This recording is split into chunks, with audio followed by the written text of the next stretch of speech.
राधे राधे बच्चों। अब हम हमारा थर्ड वीडियो मोशन वाले के लिए समझते हैं। अब हम बात करते हैं, अगर कोई पार्टिकल मोशन कर रहा है तो उसमें डायरेक्शन जरूर है। तो डायरेक्शन हम कैसे देते हैं, डायरेक्शन ऑफ मोशन कैसे दिया जाता है, पाथ के थ्रू। तो tangent at any point on path gives direction of motion at that point. For example, जैसे मान लीजिए आप स्ट्रेट लाइन पाथ पे चल रहे हैं, तो इस स्ट्रेट लाइन पाथ के किसी पॉइंट पर अगर हम टेंजेंट ड्रॉ करेंगे तो जो टेंजेंट का डायरेक्शन होगा वही हमारे मोशन का डायरेक्शन है। अब हम अगर किसी कर्व्ड पाथ पर हैं, ठीक है, तो इसके किसी पॉइंट पे टेंजेंट ड्रॉ करोगे तो वो टेंजेंट उस पॉइंट पे डायरेक्शन ऑफ मोशन बताएगा।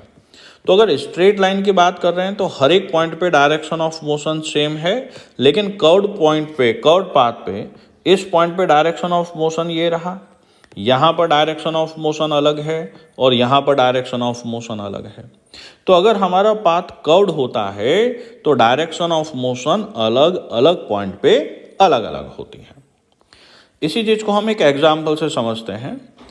मान लीजिए हमारे पास एक सवाल है कि a car is moving on circular path as shown in figure, और सर्कुलर पाथ में हमें डायरेक्शन पहले से बताया हुआ है कि नॉर्थ साउथ ईस्ट वेस्ट है, और ये हमारा सर्कुलर पाथ है।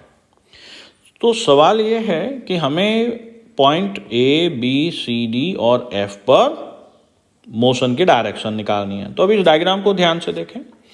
पॉइंट ए पर टेंजेंट अगर ड्रॉ करेंगे तो ये टेंजेंट उस तरफ आया, हमें सेंस ऑफ मोशन पहले ही दिया हुआ है, ठीक है। तो जिस तरफ बॉडी जा रही है टेंजेंट पे एरो का निशान भी उसी तरफ लगाएंगे। तो पॉइंट ए पर डायरेक्शन ऑफ मोशन नॉर्थ है। पॉइंट बी पे टेंजेंट जो ड्रॉ किया वो वेस्ट की तरफ है, तो direction of motion towards waste हुआ। अब पॉइंट सी पर जो टेंजेंट ड्रॉ कर रहे हैं वो टुवर्ड्स साउथ है। पॉइंट डी पर जो हम टेंजेंट ड्रॉ कर रहे हैं वो टुवर्ड्स ईस्ट है। पॉइंट एफ पर जो टेंजेंट कर रहे हैं वो नॉर्थ वेस्ट में किसी डायरेक्शन में है, तो somewhere between north west. North west का मतलब हम एग्जैक्ट 45 डिग्री नहीं कह रहे बेटा, ये कुछ भी डायरेक्शन हो सकती है। अब आगे समझते हैं स्पीड एंड वेलोसिटी। तो अगर कोई पार्टिकल मूव कर रहा है तो उसने यूनिट टाइम में जो डिस्टेंस कवर किया वो स्पीड है।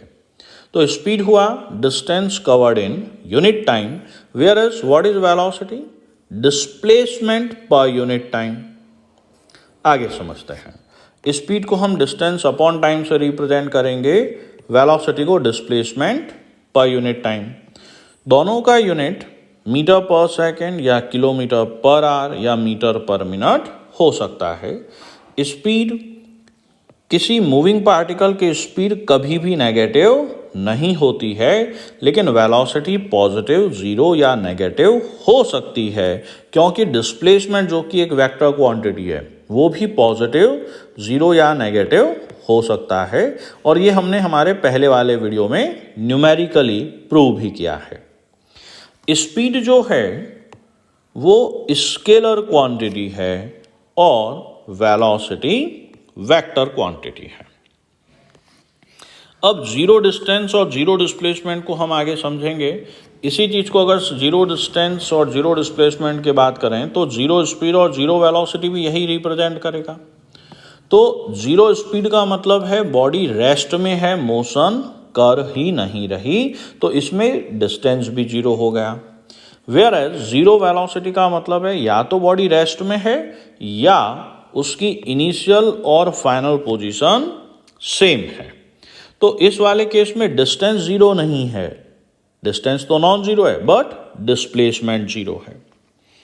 अब हम यहाँ पे एक सवाल लेते हैं कि एक body is moving along straight line path as shown, कि 20 मीटर 4 सेकंड में, फिर अगले 20 मीटर, फिर 8 सेकंड में, फिर इस तरह से ये डिस्टेंस और टाइम दिया हुआ है।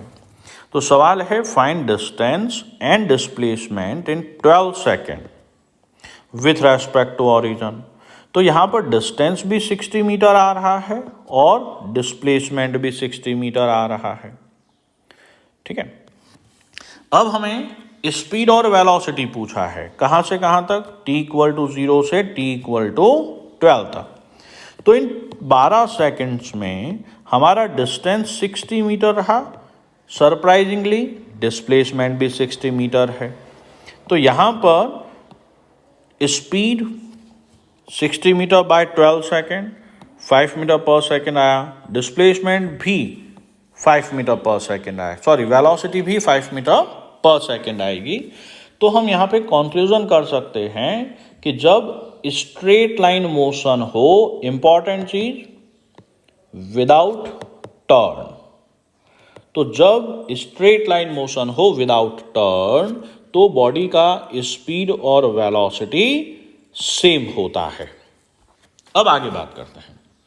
मान लीजिए हमें एक सर्कुलर पाथ दिया हुआ है, जो पार्टिकल t=0 पर यहाँ पर था, फिर 5 सेकंड्स में यहाँ पर पहुँचा, फिर अगले 5 सेकंड में यहाँ पहुँच गया, और इस सर्कुलर पाथ का रेडियस हमने 200/π मीटर दिया है।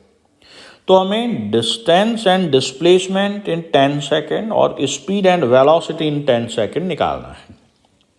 तो हमारे पास में डिस्टेंस तो होता है पाथ लेंथ, तो यहाँ पर पाथ जो है सेमी सर्कुलर है, तो यहाँ पर हमारे पास में जो डिस्टेंस होगा वो 2πr/2, क्योंकि पेरीफेरी का आधा है, तो ये हुआ πr।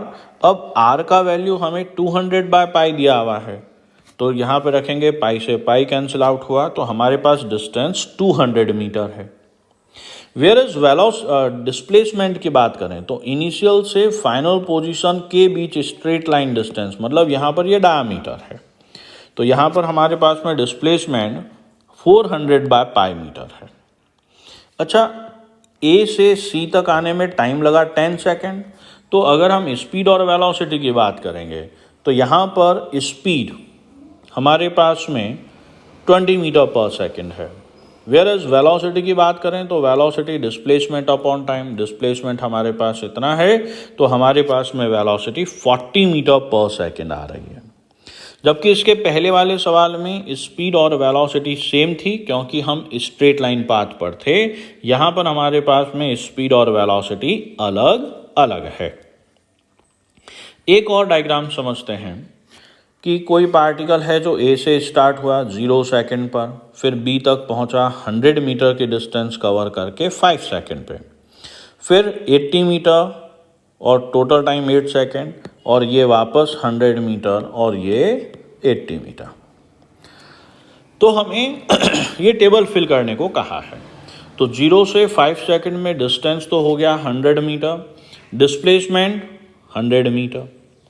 अब 0 से 8 सेकंड में डिस्टेंस अगर करेंगे तो वो 100 + 80 मतलब 180 मीटर होगा, लेकिन डिस्प्लेसमेंट हमारे पास में ये वाला पार्ट होगा। तो देखा जाए तो इस राइट एंगल ट्राइंगल का हाइपोटेन्यूस है, आप कैलकुलेट करेंगे तो आपको ये 20√41 मीटर आएगा। अब हमें 5 to 8 सेकंड के लिए बोला है, मतलब 5 to 8 के लिए, केवल इतने से पाथ के लिए डिस्टेंस और डिस्प्लेसमेंट बोला है जो सेम है। अब 0 to 13 सेकेंड मतलब यहाँ से यहाँ तक के लिए, तो डिस्टेंस हमारे पास में टोटल पाथ लेंथ आएगा जो 100 + 80 + 100 होगा, तो ये 280 हो गया। लेकिन डिस्प्लेसमेंट इनिशियल और फाइनल पोजीशन के बीच में स्ट्रेट लाइन डिस्टेंस, तो वो हमारे पास में 80 मीटर है। अब 0 to 16 सेकेंड मतलब वापस पार्टिकल घूम फिर कर ए पर अपनी इनिशियल पोजीशन पे आ गया, तो total path length 360, whereas displacement 0। अब इसी डेटा से हम स्पीड और वेलोसिटी देखेंगे। तो ए 5 सेकेंड से 0 से 5 सेकेंड में 100 मीटर था, तो यहाँ के लिए हमारे पास में स्पीड और वेलोसिटी सेम होगा। लेकिन 0 to 8 सेकेंड में डिस्टेंस 180 है, डिस्प्लेसमेंट इतना है, तो हमारे पास में स्पीड जो आएगी वो तो 180/8 आएगी, वेयर एज वेलोसिटी 20√41/8 आएगा। इस तरह से 5 to 8 सेकेंड के लिए टोटल 3 सेकेंड लगे, डिस्टेंस और डिस्प्लेसमेंट सेम है, इसलिए स्पीड और वेलोसिटी भी सेम है। अब 0 to 13 सेकेंड में टोटल हमें 13 सेकेंड लग रहे हैं, और डिस्टेंस अलग है, डिस्प्लेसमेंट अलग है, इसलिए हमारा स्पीड और वेलोसिटी भी अलग है। टोटल कंप्लीट राउंड के लिए हमें टोटल 16 सेकेंड लगे, तो हमारे यहाँ पर स्पीड 360/16 सॉल्व करेंगे तो ये आएगा। डिस्प्लेसमेंट 0 है, इसलिए हमारा वेलोसिटी भी 0 है। नेक्स्ट वीडियो में हम एवरेज स्पीड और एवरेज वेलोसिटी की बात करेंगे। राधे राधे।